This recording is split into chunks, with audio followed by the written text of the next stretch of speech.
Hello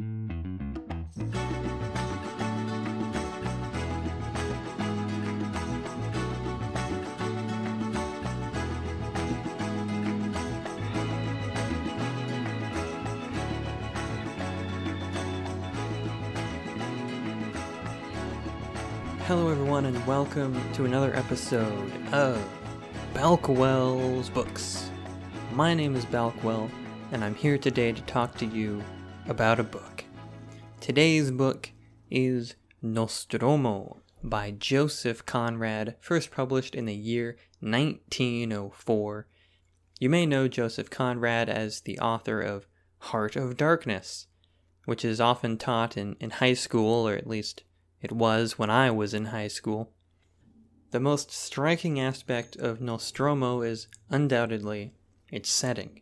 Not merely for the fact that it takes place in a fictionalized South American republic during the early 20th century, but the fact that this book about a fictionalized South American republic in the early 20th century was written by a Polish-born author living in England.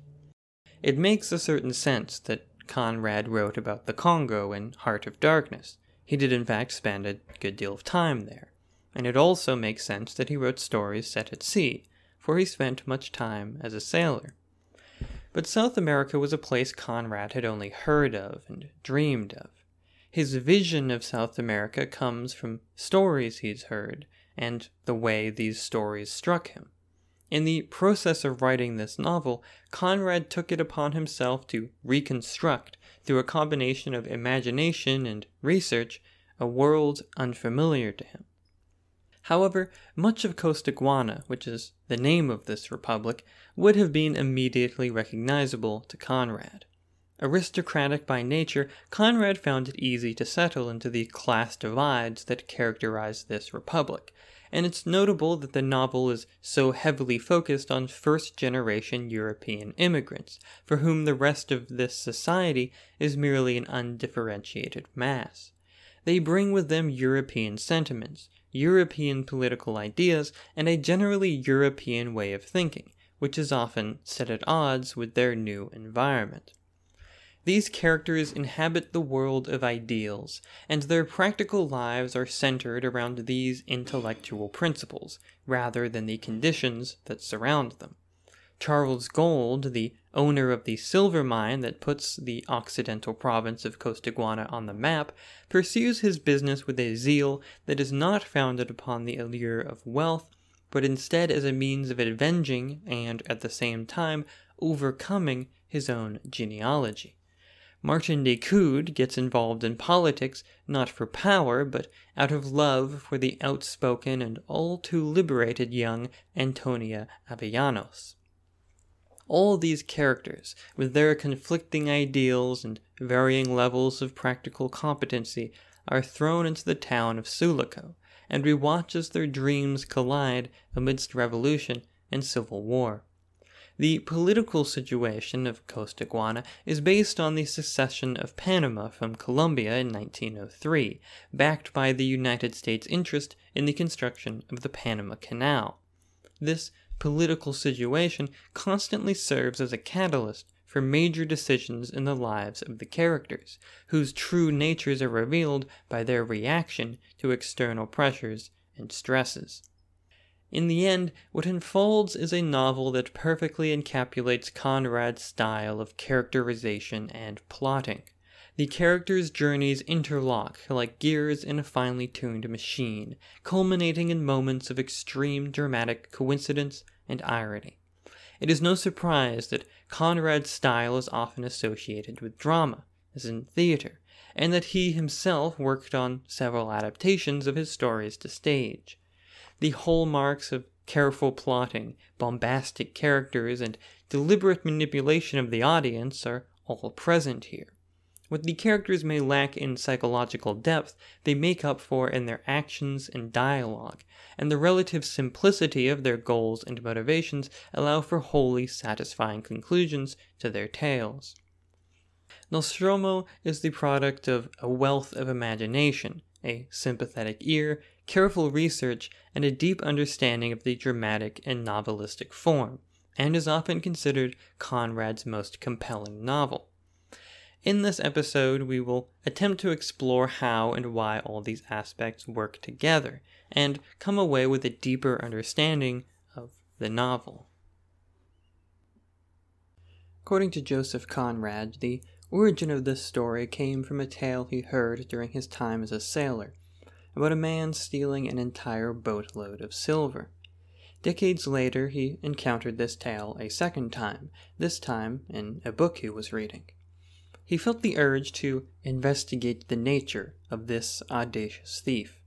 In order to tell the story of this thief, who would later become Nostromo, Conrad had to construct a world in which the exploits of Nostromo were possible.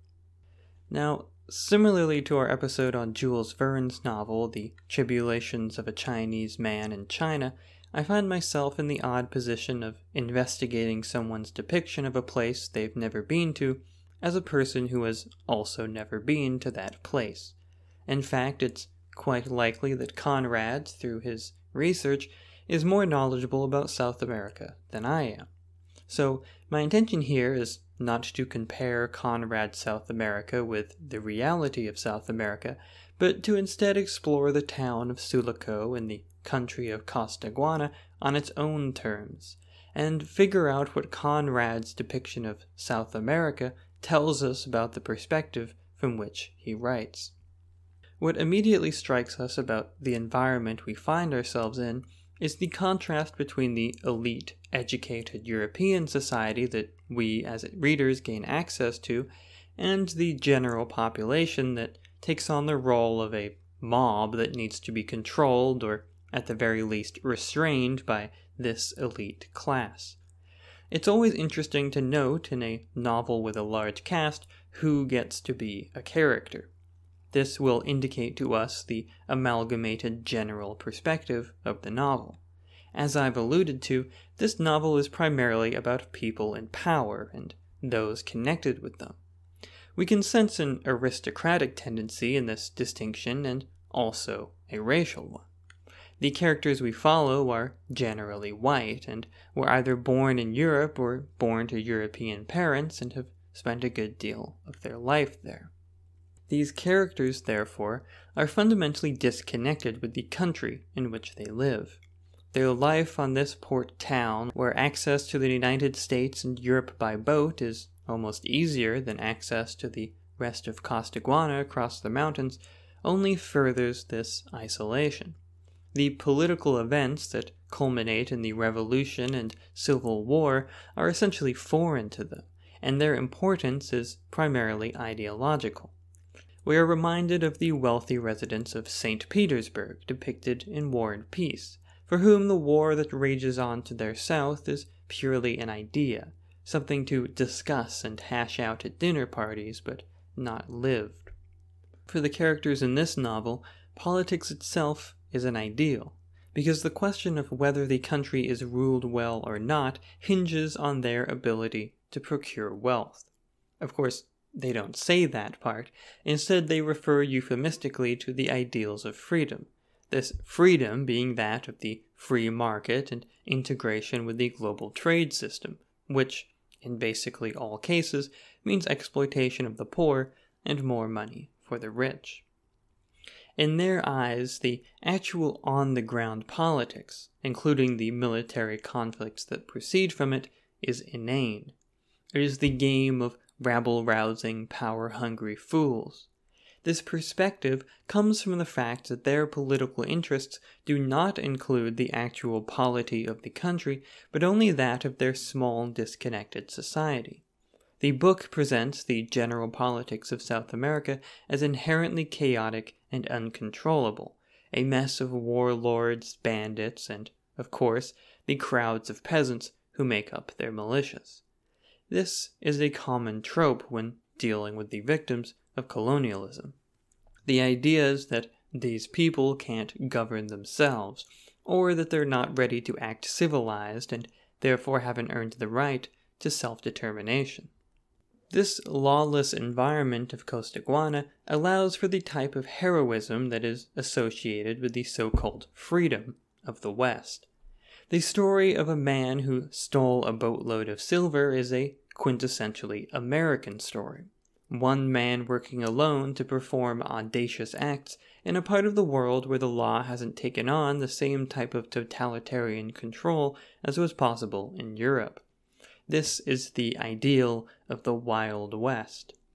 While, in a general sense, this lawlessness and chaos is anathema to the ideals of European civilization, for that very reason it holds a certain appeal to the European imagination.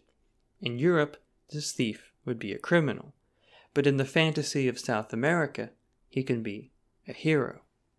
Out of this concept, the anti-hero Nostromo, this novel's principal character, is born, and Conrad developed him into the man we see in this novel. Interestingly, what Conrad then does is subvert Nostromo's freedom. He is in fact constrained by his untenable position as a mediator between the wealthy and the workers they employ. And on a more personal level, Nostromo is constrained by the reputation he has had to cultivate in order to maintain this position, or that allowed him to occupy this position in the first place. Thus, the freedom of the West is denied as it is asserted.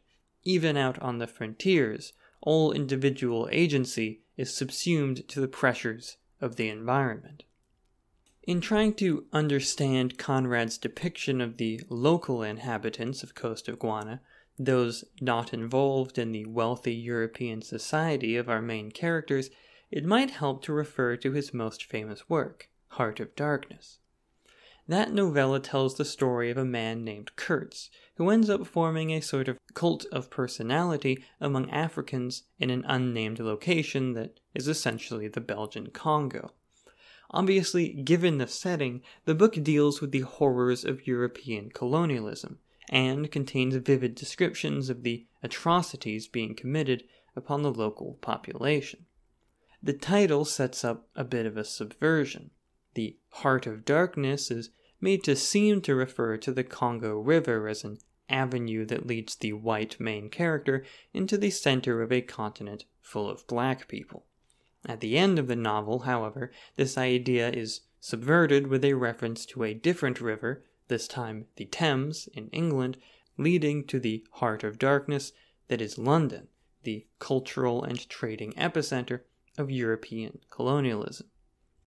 Now, that whole thing will reasonably feel a little clumsy to modern readers, and I do think there's a real sense in which that novella confuses the victimhood of Europeans and the people they colonize. While Conrad certainly recognizes that the local Congolese are victims of colonialism, the emphasis of the story is on the way colonialism affects Europeans, namely the way it debases them and turns them into monsters.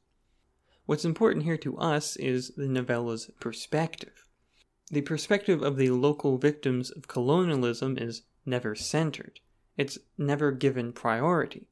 They suffer, but they suffer in an abstract way that we don't get to fully explore. This is just as true of the local inhabitants of Costaguana, many of which we can assume to be indigenous or mestizo, that is, of mixed indigenous and European heritage. When they appear, it is as a mob, an undifferentiated mass of humanity. We don't get any internal insight into what the world of Costaguana means to them. What I'm not saying here is that it's Conrad's responsibility to tell that story, or that him not telling that story is a moral failing. What I'm saying is that Conrad doesn't tell that story, and he chooses not to tell that story, and this choice tells us about the perspective Conrad is bringing into his depiction of this South American republic. The narration, while omniscient, is constrained by the characters it follows, and centers their worldview. Thus, the tragic elements of the novel, too, those elements that elicit our sympathies, are restricted to the fates of the European characters we come to know. Conrad's sympathy for the secession of the Occidental province of Costaguana might have something to do with his family history, with his father being actively involved in the quest for Polish independence. In fact, the date of the Declaration of Independence for the newfound Occidental Republic in this novel, the 3rd of May, is also the date on which the 1793 Constitution of the Polish-Lithuanian Commonwealth was adopted, which led directly to their later annexation by Russia. The evocation of this specific date adds a bit of a personal element and might explain why Conrad feels such a sympathy for the characters he follows in this novel. Thus, the final result here is somewhat ambiguous. The novel is clearly critical of the ruling class of Xueqin, and via Nostromo's story of the corrupting power of ill-begotten wealth. At the same time, this criticism is not done out of sympathy with the victims of their actions, but sympathy with the individuals that make up the ruling class themselves. Of course, it's fine to feel sympathy for people. In fact, it's good to feel sympathy for people, and it's true that an extreme imbalance of wealth and power is probably not good for anyone involved, in the end. However, the fact that he emphasizes the tribulations of the wealthy European population, while ignoring or demeaning the individuality and agency of the oppressed, reveals to us a glimpse of the perspective Conrad is bringing to his imaginary South America.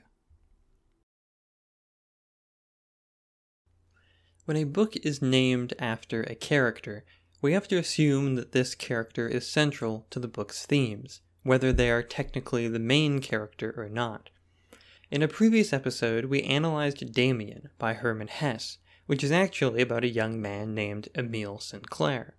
Similarly, this book named Nostromo, although it contains a character named Nostromo, does not actually follow him as a perspective character until near the end.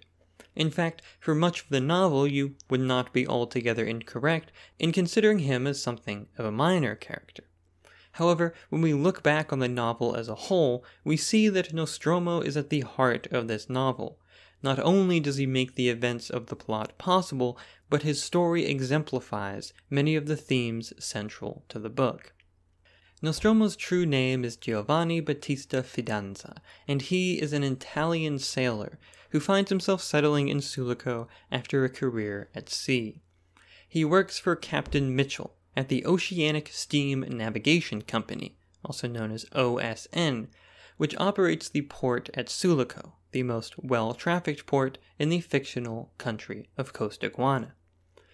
Xueqin itself is located in the Occidental province of Costaguana and is separated from the rest of the country by a mountain range, although plans are in place for the construction of a railroad that will finally allow efficient transportation between the two areas.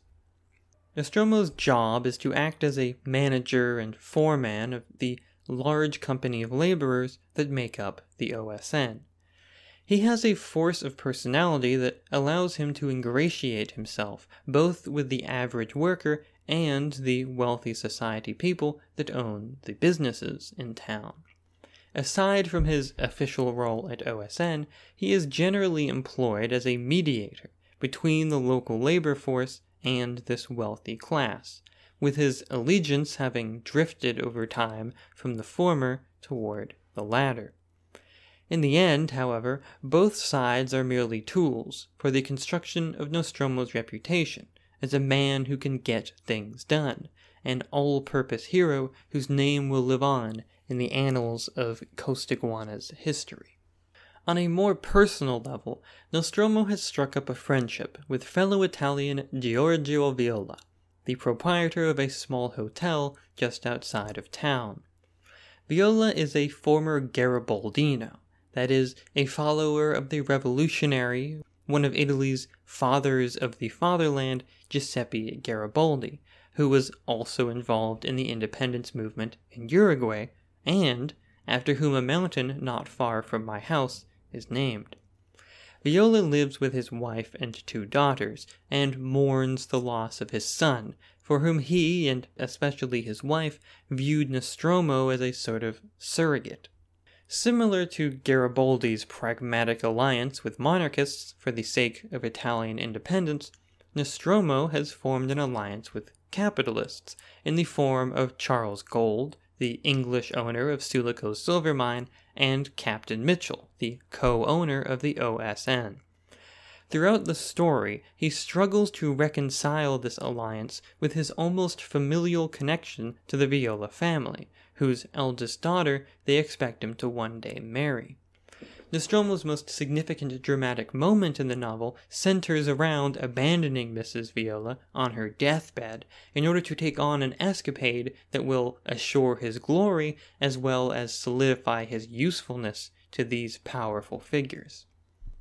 Because of these interlocking allegiances, as well as his aloof nature, Nostromo is seen as something of an enigma to all the other characters we meet. They all see in him something of what they want to see. Viola obviously sees in him the memory of his dead son, while Gold and Mitchell emphasize his almost superhuman ability to wrangle the dock workers for their purposes. None of them, however, are able to gain much insight into his true nature, if he can even be said to have one. The only person who seems to be able to see through Nostromo in any fashion is Martin Decoud, a young idler infatuated with Antonia Avellanos, the daughter of a passionate Republican political theorist. That is, Republican in the general sense, not to be confused with the American political party. This infatuation turns Decoud into a newspaper editor and then a politician, with a revolutionary zeal for the reactionary movement that is the secession of the Occidental province from the rest of Costaguana. What I mean by that is that this secession is heartily supported by the interests of the American and European capitalists who have invested in the gold-silver mine, Xueqin's main source of wealth, as well as the railroad that is meant to encourage foreign trade. Martin Decoud's naive political enthusiasm makes him an apposite tool for these interests, which ends up placing him in a similar situation as Nostromo. This being the case, Decoud attempts to understand Nostromo's purposes, and in an ironic case of viewing in others what we can't see in ourselves, comes to understand that Nostromo's primary motivation is not idealistic or even ideological, but merely a personal quest for fame. During the climax of the story, Decoud and Nostromo find themselves on a boat laden with silver as part of a plan to save the capital of the gold-silver mine from an incoming insurrectionist force. The plan is to meet up with a frigate heading north in order to ensure the safe delivery of the silver. Decoud's reasons for participating in such a plan are manifold. On the one hand, he needs to escape Xueqin, because this incoming military force is led by a politician who he has incessantly attacked in his newspaper's articles. At the same time, he wishes to use this opportunity to further the goal of independence for the Occidental province. The latter reason is closely connected to his true goal, which is to impress the girl he likes. On their way to sea, their boat ends up sinking, and they decide to bury the silver on the Great Isabel, one of the two islands that sit in the middle of the bay just outside of Xueqin. Decoud can't go back to shore for fear of his life, so Nostromo decides to leave him there while he returns to town, with the promise of sending back for him once everything has blown over. Unfortunately, Decoud is not the kind of man who can be left alone with his own thoughts. He is simply unable to exist without the attention of others, even for a short time. Here we see the essential contrast between Nostromo and Decoud. While Nostromo seeks glory in order to manifest in others his own high estimation of himself, Decoud instead relies on others to provide the esteem that he himself lacks. Nostromo believes that he is an amazing man and a hero. All he needs to do is show others this truth. Decoud, on the other hand, believes himself to be a nobody, and uses the approval of others to try to convince himself that he's not. It does not take long then for Decoud, alone on the island, to completely lose his mind. isolated from the political goal he has taken on as his life's purpose, he can find no justification for his own existence. In a futile gesture, he takes the boat out to sea, and there, in the vast emptiness, takes his own life. It's clear that Decoud used his political ideal to fill the empty shell that is his interior life. The actual content of this ideal is irrelevant, or rather, it is entirely predicated on the people he surrounds himself with. His love for Antonia means that it finds its manifestation in the project of Xueqin's independence, but we can imagine it could just as easily have gone in many other directions. Decoud believes himself to be politically motivated, but the actual content of his political beliefs are less important than the mere presence of political beliefs. Nostromo does not allow himself to be swayed by such ideals. His internal life is full. It's full of himself. He's full of himself. All he needs anyone else to do is recognize this fullness of himself. Therefore, he acts on a subjective level apolitically. Obviously, his actions on a material level have dramatic political consequences, but his ideals have no social and therefore no political content. It's just about manifesting his own heroism. In the end, both of these characters consider themselves free, independent actors, enforcing their own will on the world. However, both of them are actually operating as agents of capital, used as tools by the wealthy ruling class of Xueqin for their own political ends. In this way, they are both tragic characters, whose very agency is stripped away from them through the course of the story. However, unlike Decoud, who dies without ever understanding his true self, Nostromo eventually comes to understand that his desire for heroism is being exploited, and tricks everyone into believing that the silver has been lost at sea, all the while treating the hoard he buried at the island as his own personal treasury. Over time, this treasure itself begins to fill up the void within Nostromo that he had previously filled with egoism. His reputation remains as a sort of shell, but inside he's changed. He no longer lives audaciously, but stealthily, surreptitiously visiting the island at night in order to collect a few ingots here and there to sell at distant ports. His fear of being discovered, and of having his reputation destroyed by such an ignominious act, becomes his sole preoccupation. Before, when he had a little, he freely spent it or gave it away, as this sort of charity and profligacy cemented his esteem in the eyes of the working-class people he relied on for support.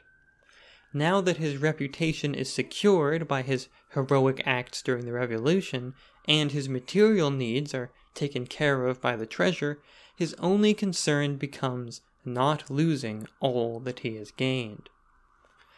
In this way, Nostromo has simply constructed a new trap for himself. Previously a slave to the wealth of others, now he is the slave of his own wealth. His individual heroism, in fact, his entire individuality, falls to pieces in the face of capital.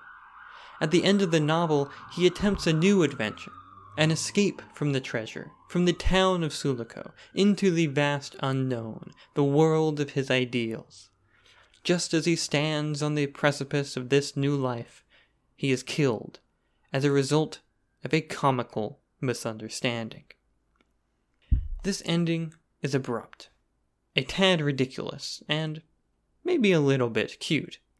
But at the same time, it perfectly suits the life of a man so bandied about by forces beyond his control. Nostromo is the ultimate individualist hero, and yet we find in the end that he has no agency at all, and perhaps never did. It matters not what went on inside his head or what he thought he was doing, because he wasn't the one pulling the strings.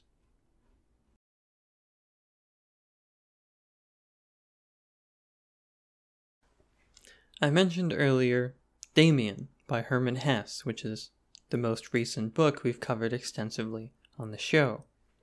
Demian tells the story of a young man named Emile Sinclair, and it tells this story entirely from Emile's perspective, which is an extremely subjective and introspective one. Whether that book resonates with a reader or not depends massively on whether they relate to Emile, either from having a similar temperament, having experienced similar struggles, or just by being pulled in by the way he tells his story.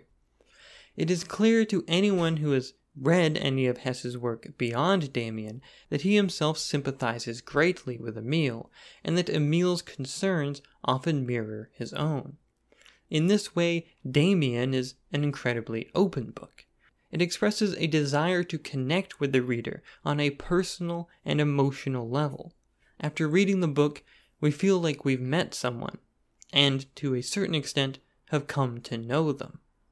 This is in stark contrast to a book like Nostromo.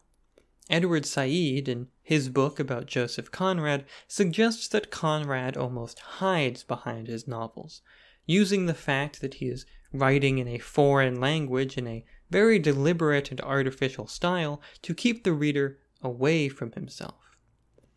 What we see in Nostromo is characters being looked at. The glimpses we get into their interior selves rarely feel personal.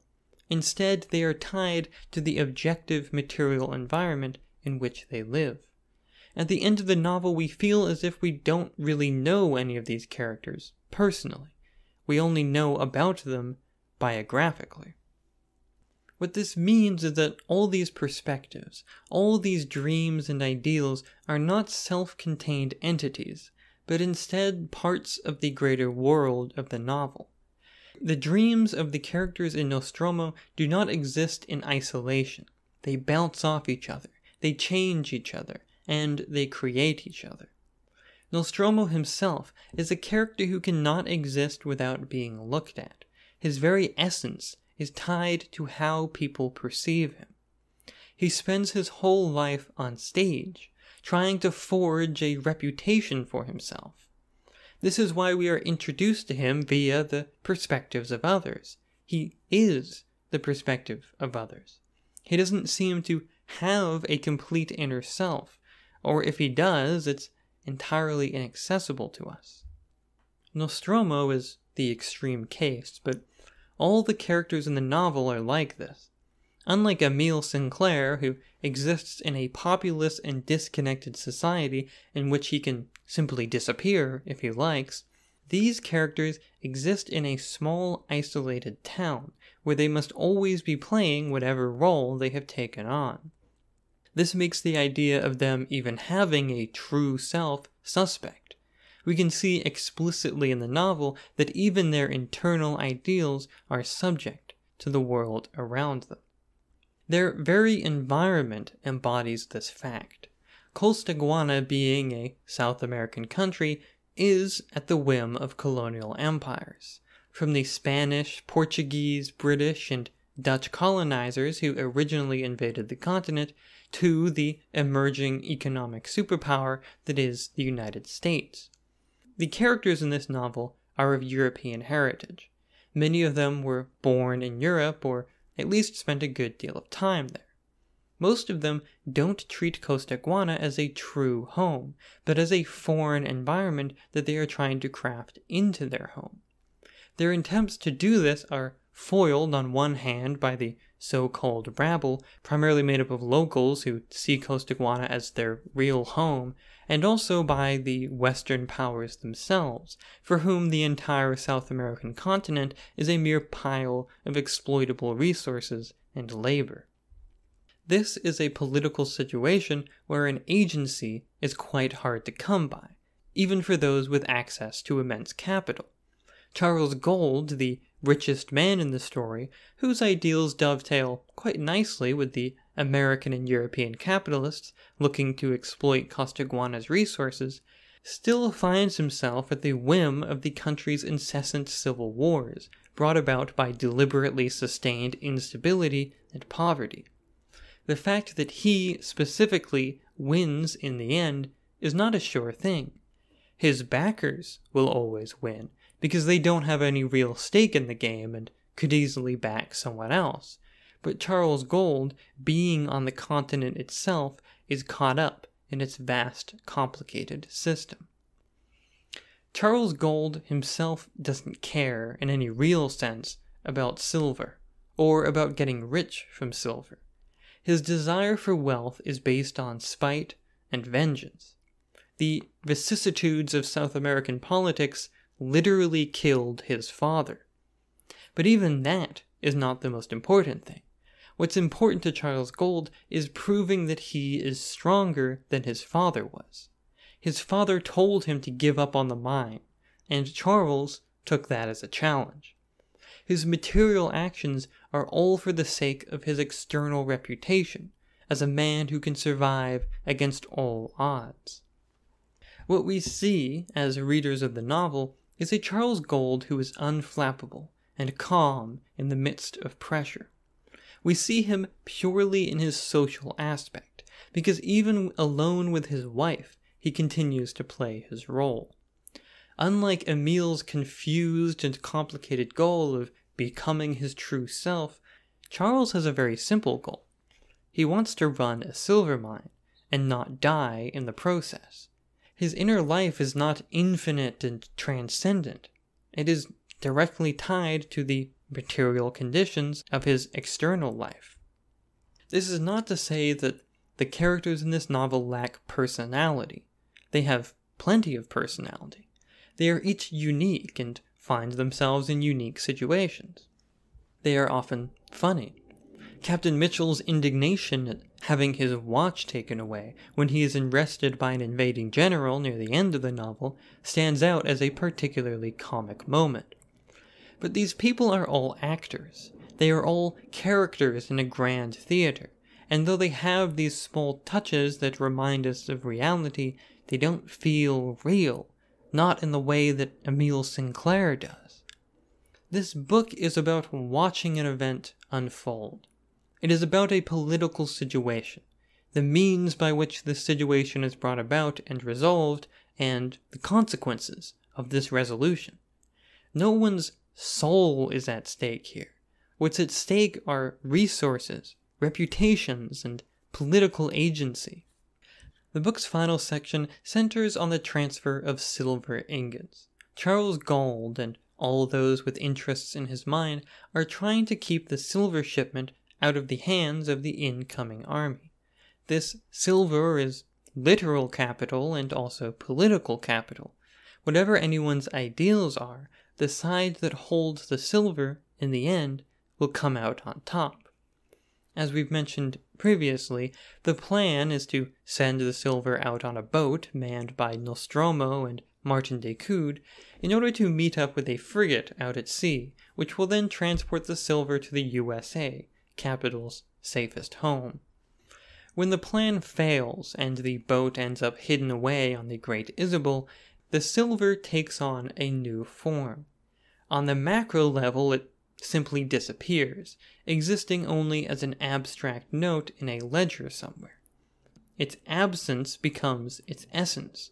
What's important about the silver is the fact that it didn't end up in the hands of the rival political faction. But the silver still remains in its corporeal state, in its double life, as the personal property of Nostromo, who had hidden it away on the island. This is the foundation on which he builds his new reputation and his newfound agency. On both the macro and micro level, the silver becomes a shorthand for power, the power to enforce one's will on the world.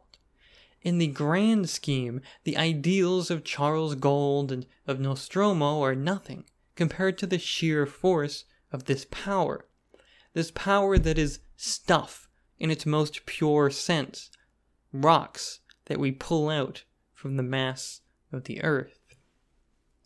This is what makes Nostromo, to my eyes, a very impersonal novel. It centers around quite a small town, but its emphasis on movements and elements that are geographical in nature gives it a grand scale. It is a story of, as Conrad notes in Part 3, Chapter 11, quote, material changes, swept along in the train of material interests, end quote. The landmass that these characters live on is the deciding factor in their fate. It is no accident that the novel begins with a geographical description of the bay and the mountains, the bay that allows for trade with the outside world, and the mountains that isolate Xueqin from the rest of Costaguana, and provide the silver on which it develops. Xueqin is a function of its geography, and everybody who lives there just has to deal with it. It's obvious that this is how reality works. I mean, geography is always a factor in historical events, because it's the very stuff from which our lives are built. However, in fiction, its importance is a matter of priority. In Nostromo, it's fundamental to everything. On top of this, our characters are at the whims of that most inhuman of entities, capital. Gently pulling the strings behind the scenes are the great capitalists of Europe and the United States, to whom all must bow in the end.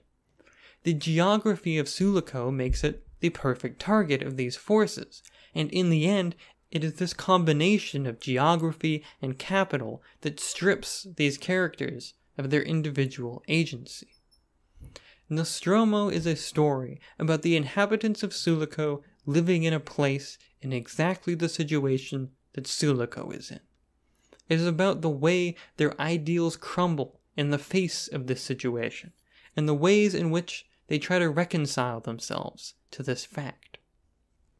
The futility of their ideals when faced with such an inhuman machine is a recipe for ultimate despair, and this is what they are struggling to ignore. Perhaps this is what Decoud sees when he finds himself alone on the island.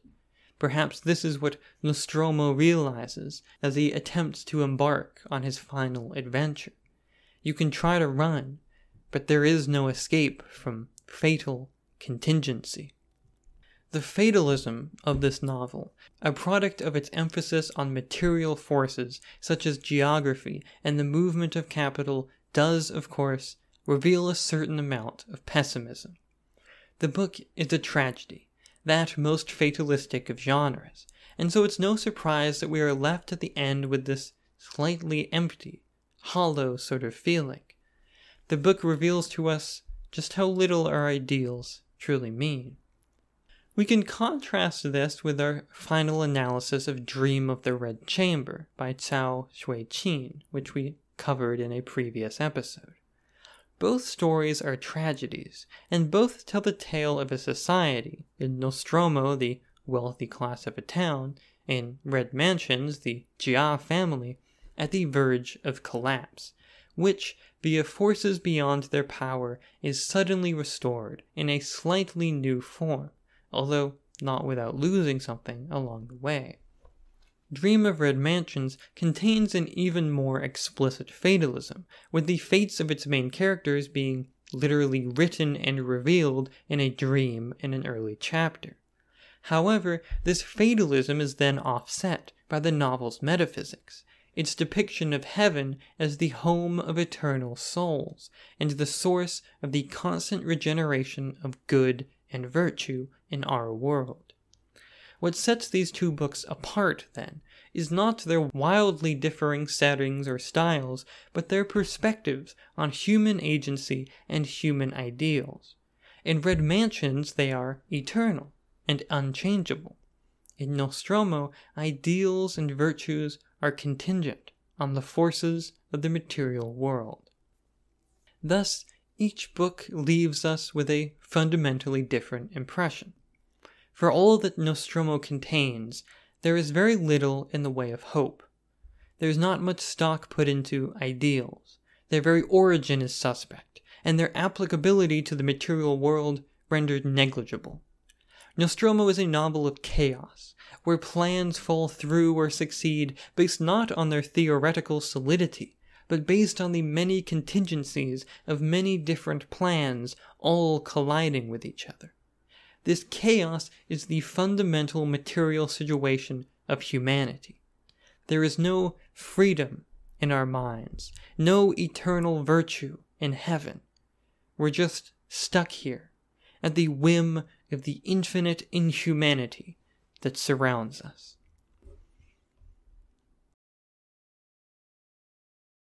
I didn't mean to end the show on such a dour note. After all, Nostromo is not all doom and gloom. It is a highly imaginative work, in which a masterful author crafts a place he has never been, and constructs an entire society out of its interesting characters and their complex relationships. The culmination of this interlocking system into dramatically charged moments is thrilling, and many of these moments have stuck with me for quite a long time.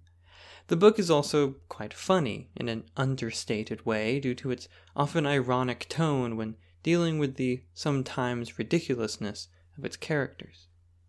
Like I mentioned above with Tribulations of a Chinese Man in China, part of my interest in novels like this is as historical objects, what they reveal to us about how one culture views another. We are able to see how these perspectives have changed over time, and also the many ways in which they haven't.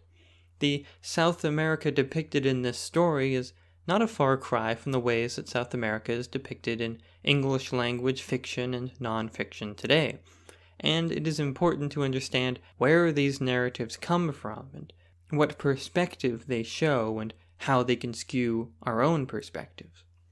All in all, Nostromo is a fascinating work, well worth exploring, either as a reflection of a singular personality or the perspective of a broader culture. It is not only a joy to read on a moment-to-moment level due to its impeccable style and construction, but its grand scope and what it means to tell us about human life gives us much to think about long after we finish reading. I hope you've enjoyed this episode on Nostromo by Joseph Conrad. If you have any questions or thoughts or ideas about the book or any book we've covered on the show, I'd encourage you to write in to balckwellbooks@gmail.com, or you can leave a comment on the YouTube video or on balckwell.online, which is my website where I post writing every 2 weeks. Speaking of every 2 weeks, I'm making a slight change to the format or the schedule for this show.